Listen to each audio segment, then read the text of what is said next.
York City, born and raised in the Bronx, where, you know, a Latin community of people, a deep culture of burnt down buildings and houses, ghetto, pissy elevators, you know, shit, you know, couches coming out the window, spaghetti coming on my shoulder, you know, just a big deep life of people, you know, throwing shit out the window, batteries, you know, pissy elevators. You know, you smell it, you can smell a ghetto in New York, you know, it's just concrete houses and jungle and housing authority and, you know, just agriculture, stamps, food, bad meat, fish on the sidewalk, you know. What do you know about Michael Ray Richardson? What do you know about Kevin Porter, the stutter stepper? You don't know about that. You know, Campy Russell up front. You know about Campy? Yes. Bank Shot, Campy Russell. Bank Shot. We know about Jack Sigma, Sonics. Yeah. You know, Freddie Brown, downtown Freddie Brown. Bill Walton. What else? Portland Trailblazers. Yeah, Portland Trailblazers, you know what I'm saying? You know, Pete Kukovic. That's somebody I made up. But these new ass niggas playing basketball right now, they trying to be rappers. They trying to, you know, they ain't passing the ball, they nuts. You know, they not working together. Michael Jordan is the last all-together player. There would never be another Michael Jordan. I think he's one of the greatest basketball players ever, you know what I'm saying? But all these new people, they don't really know nothing about no basketball. They don't know what it's like. They'll never wear a championship. You new ass niggas, y'all never wear no championship rings. You never have one. You'll never have one. You'll never be a Larry Bird. You'll never be a Michael Jordan. You'll never be a George Gervin. You'll never be a Pete Maravich. You'll never have a ring. You'll never own one. You'll never smell one. You'll never wear one. You'll never be able to try on one. You never will have one. You're one-man player.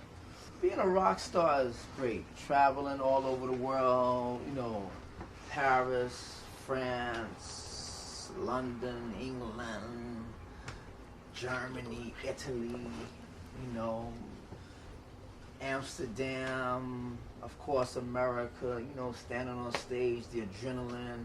Being a rock star is way bigger than a rap star. You know, rap star is more smaller. They do smaller venues. They do little ass clubs with 500 people, a few bullshit groupies fronting.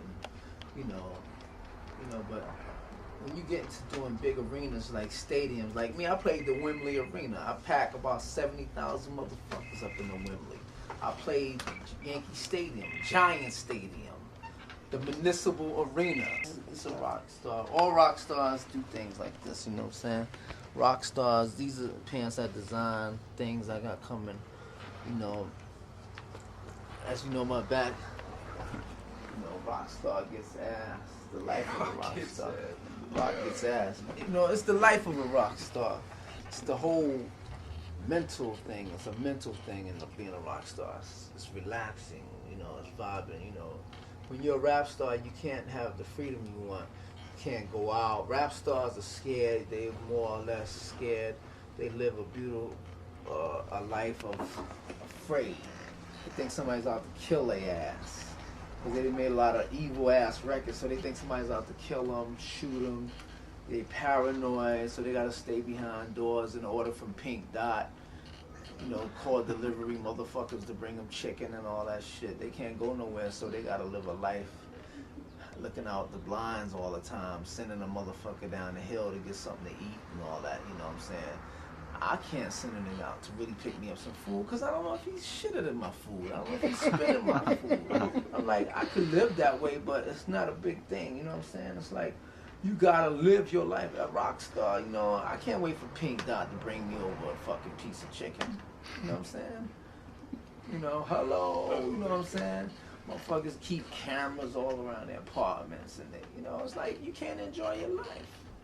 Why did I make records and I can't enjoy my life? You gotta enjoy your life, you know. Motherfuckers can't enjoy their life. They looking over their shoulder, always peeping around corners, you know, you know what I'm saying?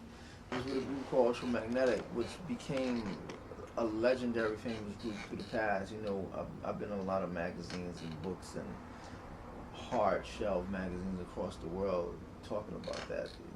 It left me a stigma of myself.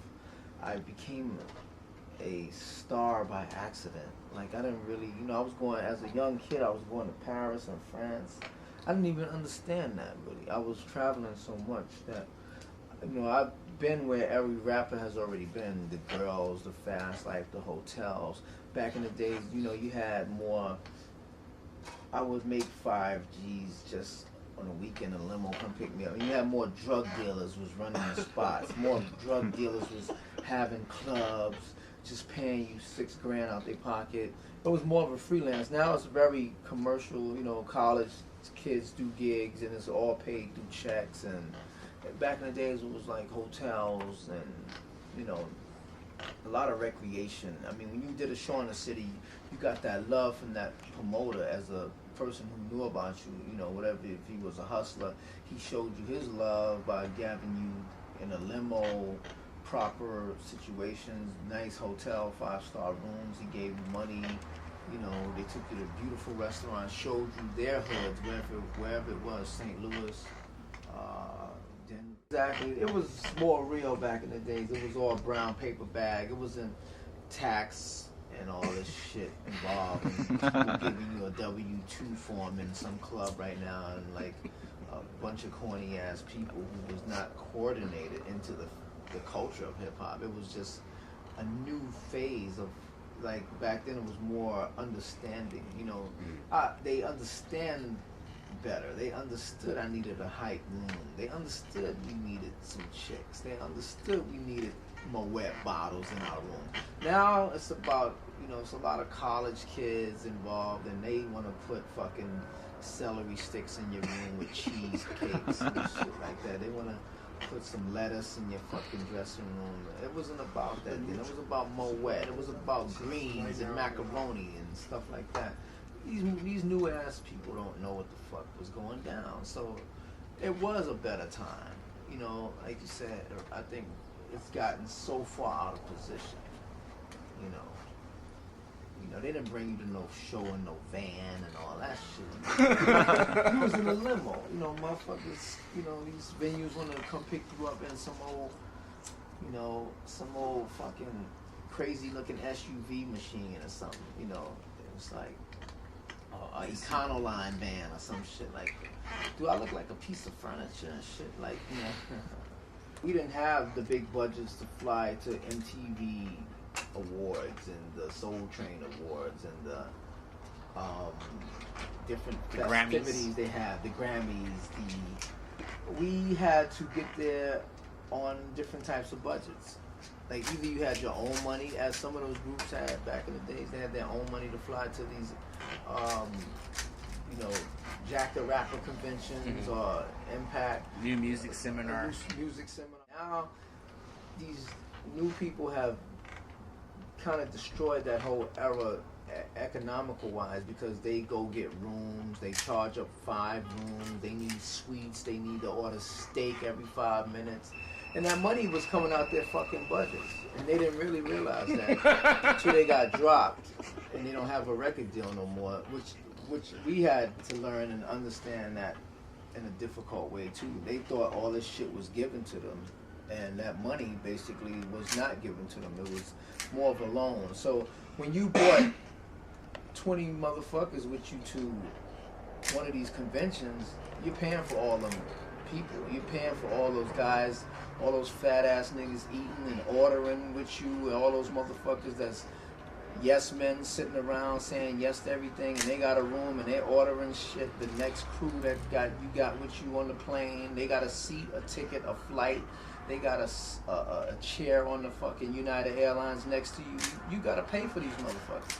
And what happened with a lot of these new motherfuckers when they got dropped and they went over budget, they were so concerned they didn't even know that. They were like, oh, I didn't know my money. What's up with my money? Warner Brothers jerked me. Atlantic jerked me. Weir jerked me. Chrysalis jerked me. Capital jerked me. DreamWorks jerked me. No, they didn't jerk you. You used up all that fucking money. You went out. So now they're trying to cut back down. Whereas when you used to go to an event, you go to whatever Soul Train, or you go to the Miami convention, these motherfuckers would try to stay down there for 2 weeks and make a vacation out of it. Record companies said, hey, well, we're sending 20 motherfuckers with 20 rooms, 5-star hotels down somewhere to a big convention for 2 weeks. We're losing fucking money, and this jackass ain't selling no records at all, ain't selling a fucking stamp. We spending millions of dollars getting this motherfucker on radio and MTV. We can't do jack shit about this monkey. Let's send these monkeys fucking home because we're wasting money. And what happened was a lot of companies went out of business. A lot of affiliates lost a lot of distribution deals. And that was a big ending. So what happened was those dumb motherfuckers start to realize now you see Soul Train now, these motherfuckers will come out for 1 weekend only. Your tickets say Friday, you get out there Saturday, the event is Saturday. Saturday night, you're on the fucking plane. That's my phone there.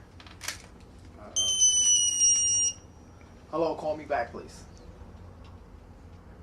Hey, what's up? Hey, what's up? Stevie Thunder. Okay, I'm gonna call you right back.